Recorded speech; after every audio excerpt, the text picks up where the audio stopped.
distinguished looking gentleman, and I'm looking right at him now. There you are, sir. You have become today our King of France. Is that all right? Very good indeed. Now we have over here, we need to choose a King of England and a Black Prince. Would you like to choose a King of England and a Prince? So, oh, running out of range, I think, on this microphone. Okay.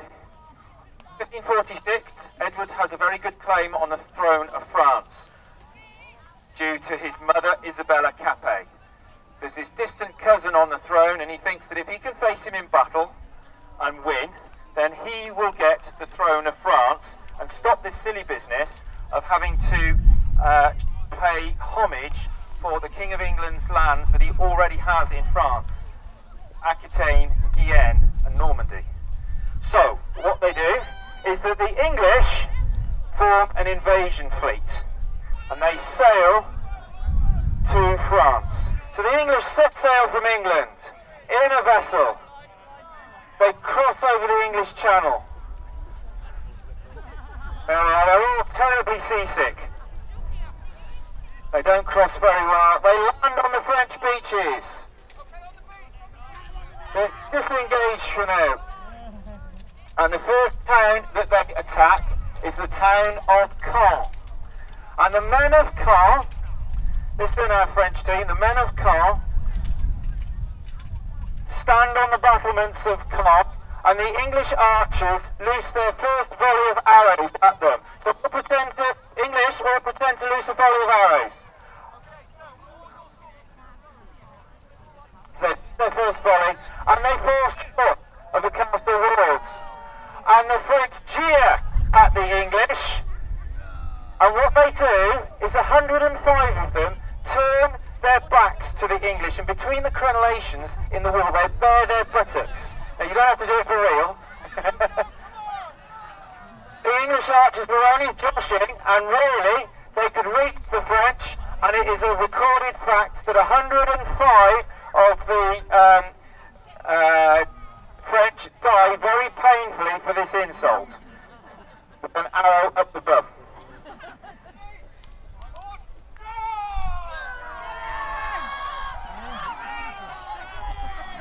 And they very, very quickly vanquish the French.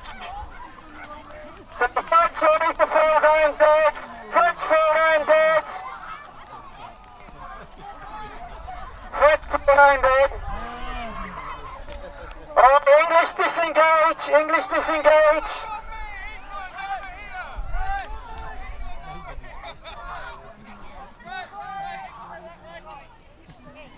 And the English carry on round France on what's called a chevauchée. Now a chevauchée is a way of provoking the French into giving a battle. Basically they want to get the King of France to face them in battle, and he hasn't done so as yet. He is hiding in Paris. So where's our King? Our King of France? Our King of France. Can we get you to go over by that oak tree over there? And that's Paris over there. Is that alright? Can you go towards the oak tree? But Edward carries on round France on a chevauchée, so march all the way around the battlefield.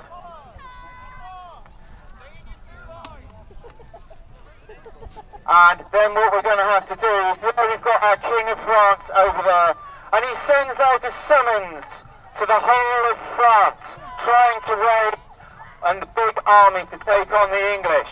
So first of all, let us have all of you lot. King of France! King of France, turn and face!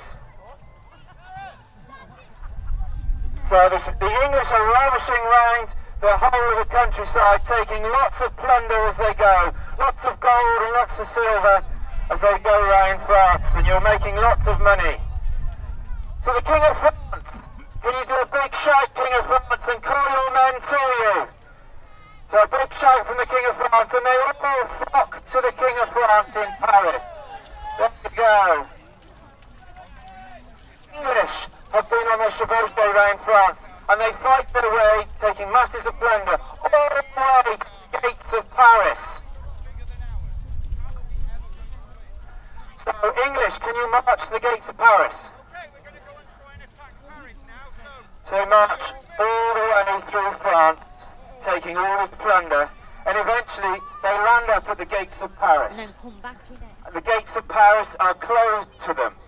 However, Edward has learned some important lessons while on this chevauchée round France. He knows that in order for his archers, which is the large part of his army, to be of any use, he needs to face the King of France in open battle. And he decides, as the King of England, that it is not a good idea to take on the French in the narrow streets of Paris, because his archers will be at a disadvantage. And the French have now raised a huge army of 40,000 knights and men-at-arms, and another 10,000 feudal levy. That's peasants, if you like. So what he has to do is he turns aside from Paris. The other thing, of course, if he lets the English archers loose in Paris, what was the first thing they're going to do? They're going to go down the pub, aren't they? That's what the English archers always do. They always go down the pub. And they'll be so drunk within half an hour that they'll be no use to anybody. The first thing they do is they send forward some some Genoese crossbowmen. Now we haven't got the crossbowmen, but I'm going to pretend to be the crossbowman. Oh, so the crossbowmen. Now the crossbowmen, there they are. That's them. Now they can shoot further than the English archers, just. However, they're shooting up the hill, and when they loose their first volley, their arrows fall short of the English lines.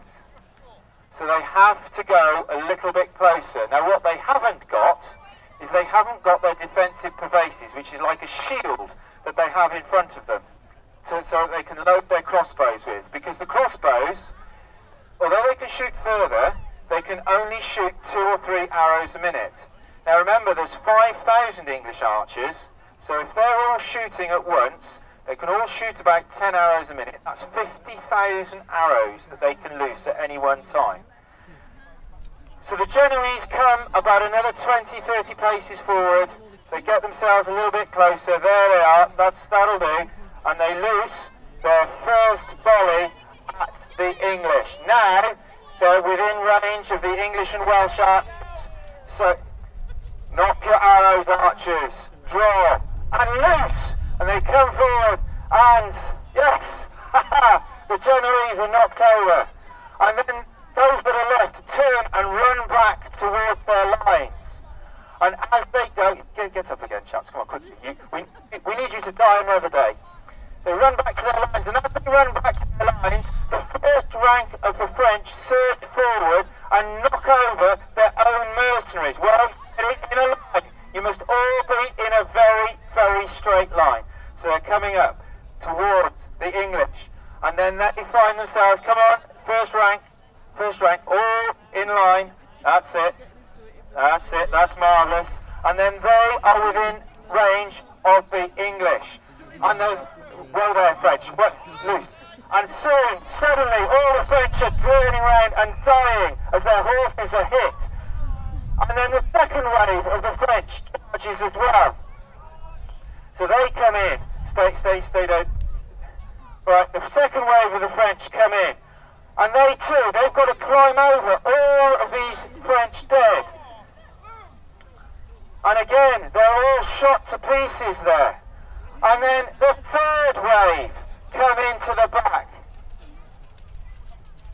And they've got to climb over this wall of dead. The chronicles say that the air was black with arrows. Some of the French do manage to get through the English right flank. And there's a little battle on that right flank there. The Prince of Wales is knocked over.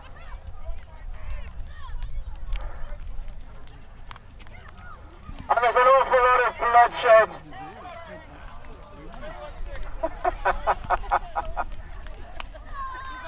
The King of France sees what's happening, but he doesn't fall over. The King of France, you've got to stay on your feet, sir.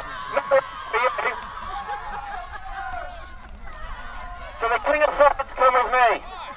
He sees what's going on, and he starts to slope away up the stream in the bottom of the valley and runs away back to Paris to keep safe, because he can see what's happening here.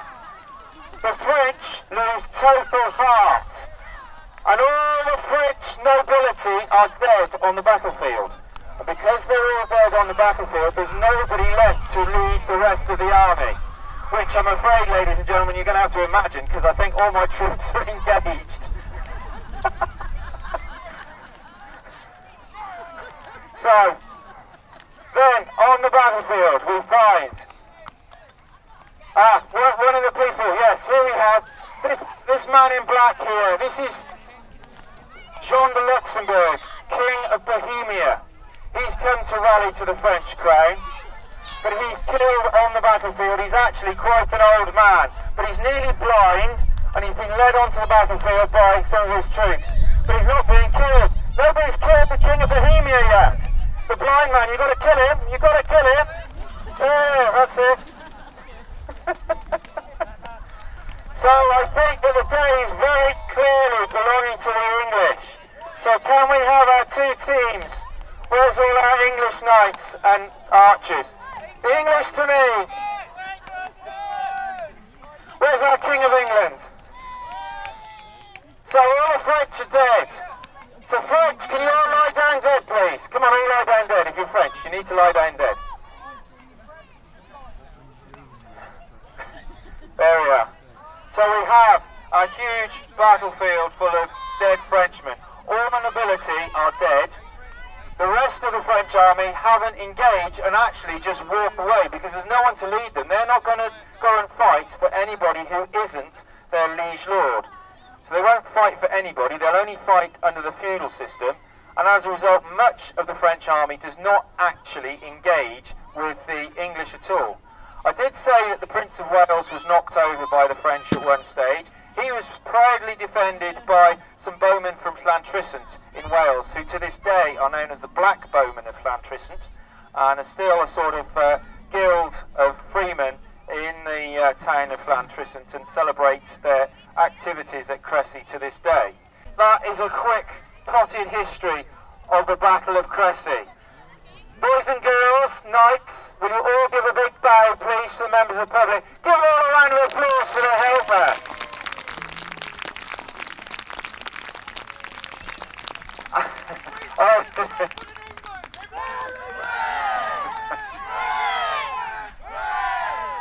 There we are. Well, thank you very much, boys and girls.